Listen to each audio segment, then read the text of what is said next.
beautiful people, welcome back to my YouTube channel. It's me, Damilola, and I'm here with a very interesting video. You guys, this video is going to be I'm going to dig up the past, and I don't think my brain is ready for this, but I'm going to be doing a story time of how I almost lost my life.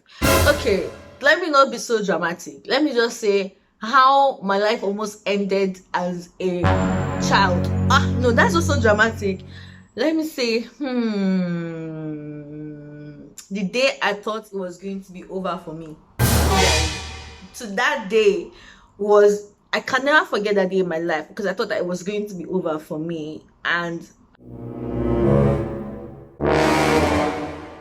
that day was deep. Okay, so let me tell you guys the story. So I remember when I was younger, we lived in a city called New Busa. It's in Niger State. If you guys know this place, just raise up your hand. If you know New Busa, Niger State, and it's a very small town. It's a very, very small town. So when we lived in this town, everyone kind of knew each other. One time we were going to church, and then we stopped at one shop to buy chewing gum. You guys, I don't know, I'll check a picture of the chewing gum so you guys can see what almost got me dead. We stopped to buy chewing gum on our way to church. One time was I and my sister, and then we bought chewing gum from this boy. And I remember the boy he didn't go to our school and all, and he was very friendly. This happened when I was about, I think this happened when I was about 8 or 9. So we bought the chewing gum, me, I was being all dummy, very happy and all of that. And the boy was, oh, how are you? This is, I think it was his mom's shop or something. And then he was like, oh yeah, where do you guys stay? And then we're like, oh, we stay at where we stayed. And then he was like, oh yeah, he knows our house and all of that. So like, oh, okay. And then we bought chewing gum and went to church.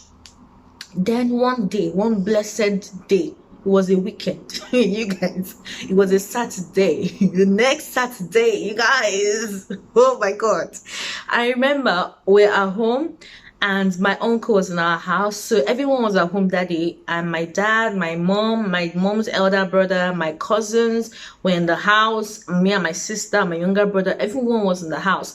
And I remember I and my sister were playing outside, so we had like an open garage. And then we were just there playing, we're kids, just enjoying our life and all of that. And then someone knocked on the gate, and I was like, who will be knocking on the gate?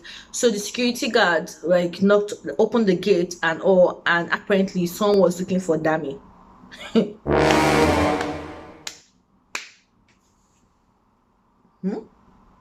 Someone was looking for me.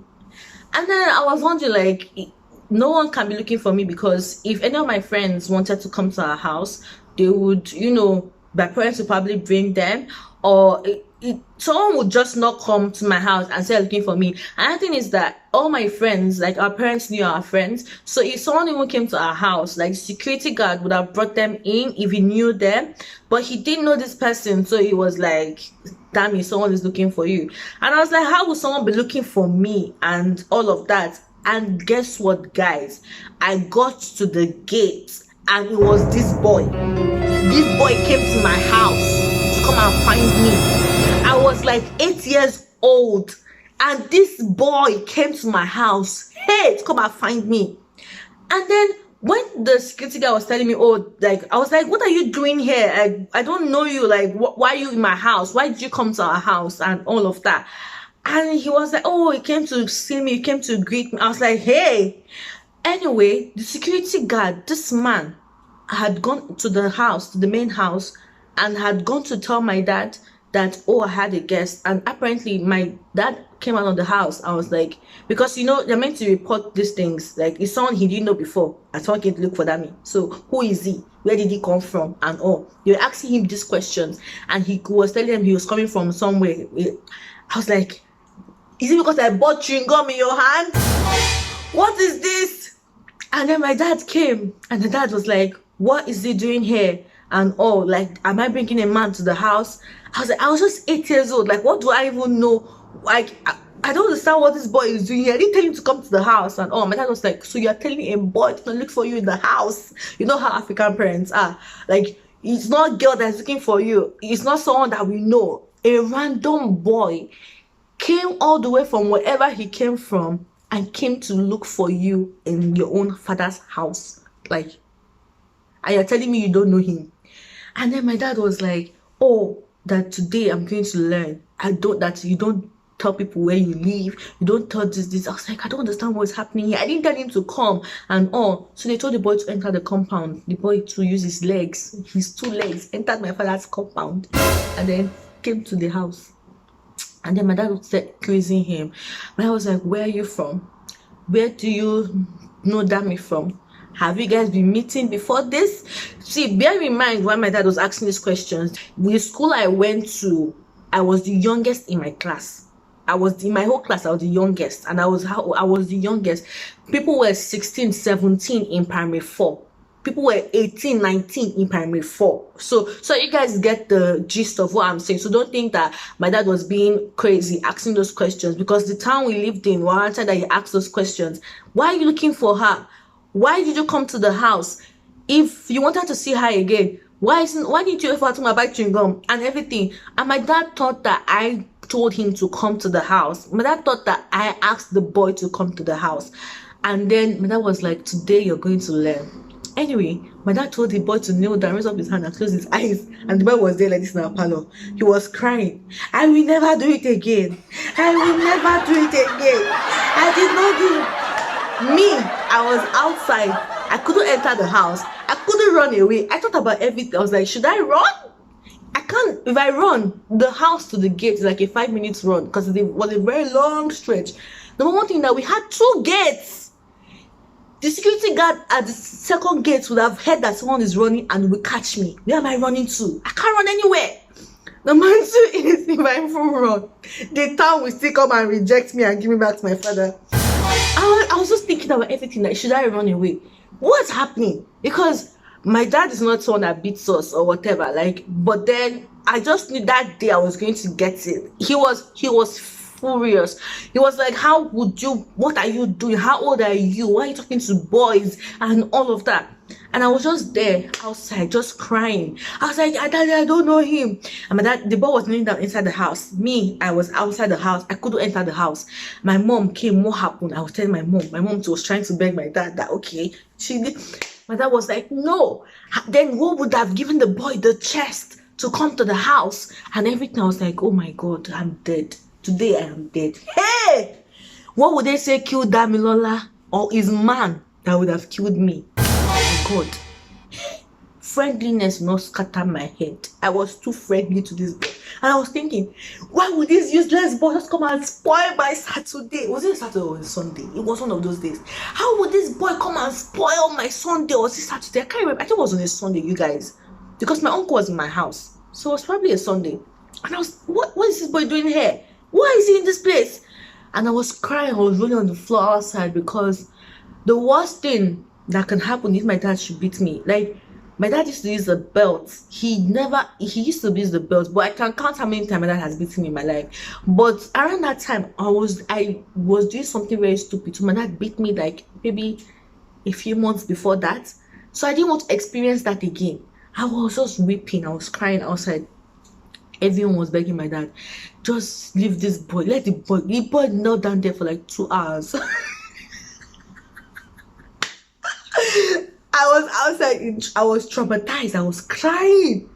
Everyone was begging my dad that this. Then my dad was satisfied, like, okay, like, oh, this boy is just a small boy, and he probably does. But you know, he thought maybe I was his girlfriend or something, because I think that he was telling my dad that I was his girlfriend. Sometimes I just bought you gun from your hand once. You tell my dad you're mad. If you are watching this video, that boy, you're mad. Anyway, so after a while, my dad let him go. My dad was like, he should never in his life come back to this house and all of that. So that's when my own house started. My dad said, today you will learn. You will learn. You invited a man to your house. I was like, I didn't. I was crying. I was weeping. It was night. I said, I'm not inside the house. So I stayed outside. I was crying because one thing is I can look for trouble. I can be so disobedient. I hate getting beaten. Like and Nigerian children, you can't escape it. They will beat you one way or another. I just hated getting beaten, but I used to just do things that I won't think it through and all. So my dad was like, oh, he was so angry and was like, why would you do that and all, like apart from your safety and all of that, you know how this town is and all, you know, this is how it actually starts. Then you can start having sex and all of that stuff because these people, they're already exposed to it and all. We are Yoruba people that are very sheltered. It's not the same lifestyle and all of that. Anyway, my uncle, oh my god, that day my uncle did me a solid. He was begging on my behalf. My mom, that woman, at first I thought she was on my side. Hey, you know, I told you guys, she came out, I was asking what's happening, and I thought she was on my side, but apparently inside, when she was inside the house, she was antagonizing me. She was at my back. Hey, she was against me. She was putting fuel for my father. So my father was saying, oh, Dami, we will beat her. My mom was like, yes, we must beat her today. Let her learn. She does not have sense. I don't want you, like, even you can't even tell your husband to calm down. You are not putting fire under. Hey, I felt betrayed. And she came outside, she was my friend, telling me, Dami, tell me, I'm your mother. If this boy is your boyfriend, tell me, is he your boyfriend? Tell me if he's your boyfriend. This. And I was just telling her, Mommy, no, it's not my boyfriend. Mommy, I don't know him before. And I was telling her from the depths of my heart. I was, you know, telling her the truth and all. Not knowing that this woman came as a spy for her husband. She came as a spy and then she went back inside and was putting fire under my father, telling him, you must beat her. Even if she says she does not know him, for him to have the guts, that means Dami told him to come. And my uncle was one begging for me because he was like, Dami is harmless. Like, why would she tell a boy to come to the house and all of that? I knew it was wrong. Why would I tell someone to come to my house? Anyway, after so much begging and crying and begging and crying, I couldn't eat. I was outside the house. I couldn't do anything. Just so much begging. My dad just said, okay, it's okay and all, but I couldn't sleep, you guys. He was like, I should come inside the house and everything, that it's fine and all. You know, when Nigerian parents tell you it's fine, you know it's not fine. I couldn't accept it. I had to tell my dad to promise my uncle that he will not beat me. He should just tell him that he will not beat me, because I knew that, you know, that lie will tell you, oh, come, it's okay now, we settled it. Then when the visitors leave, they'll pounce on you. I was like, you should promise my uncle that he's not going to beat me, because this, if I did something wrong, it's different. But this, I had no idea about. I didn't do anything wrong. What? Anyway, that day, is a day I will never forget in my life. My dad, anyway, forgave me and he understood the situation and he didn't beat me and he didn't punish me and all. And that day was, it was very, very, I cannot forget that day. I didn't know I could sweat. Like the way I sweat that day, every area of my body was removing sweat. Because I won't say I'm just a pussy. I can't collect. Beating is not my. I can't get beaten. Like, I just can't. I hate it. Don't beat me. So I try to not, I try to evade it. So wondering, why would this one? I didn't even do anything. This boy wants to come and cover me. He wants to come and destroy my peace. Anyway, so my dad didn't beat me that day, but he let me understand that it's wrong to, be very friendly with people to the extent that they think they can, come in your personal space or come to your house and stuff like that. That night, I could not sleep because I was expecting that my parents were going to beat me in the night. That's what my mom used to do. When you are sleeping, she come and wake you up with beating. You're waking up to the sounds of things landing on your body. So I was like, whew, can I sleep? I can't sleep. Let me just stay awake till the next morning. And after that time, right, I never bought chewing-gum from that boy again. Everyone, and guess what? The money that I used to buy chewing-gum was offering money. I wonder the story that boy has to tell. He was older than me. He was older than me, but I'm wondering what story he told his parents. But maybe his parents did not care because back then children just used to leave the house and just do whatever they want. But I'm just wondering what kind of story did he tell? Like, what's his own perspective? Because my dad is very extra, and that day I felt so bad for that boy because he knelt down, rose up his hand, and closed his eyes for more than 2 hours. Like, and my dad was like, "You're not going anywhere. We are not going anywhere. You can't come and find my daughter in my own house." But anyway, guys, that is the end of this story. Like, I hope you guys laughed the way I laughed, because even now I'm thinking about it, like I'm cracking up in my head because it was like a very hilarious, surreal experience. If you had any experience similar to this, please leave it in the comment section. Let us laugh at you also the way I know people are laughing at me at this moment. And if you've not subscribed to this channel, just subscribe now. I don't collect your money. I don't snatch your boyfriend. I don't snatch your husband. Subscribe to my YouTube channel. And I will see you guys in my next video. Have a nice day, guys. Bye.